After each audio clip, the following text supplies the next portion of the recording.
Hello guys, today I want to share with you how I make my simple fresh fruit juice. Just you can see my fruits.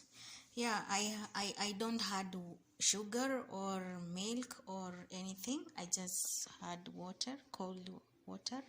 Yeah, because I like it like that. It's healthy and tasty too. Yeah, try with me.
Can see it's very nice.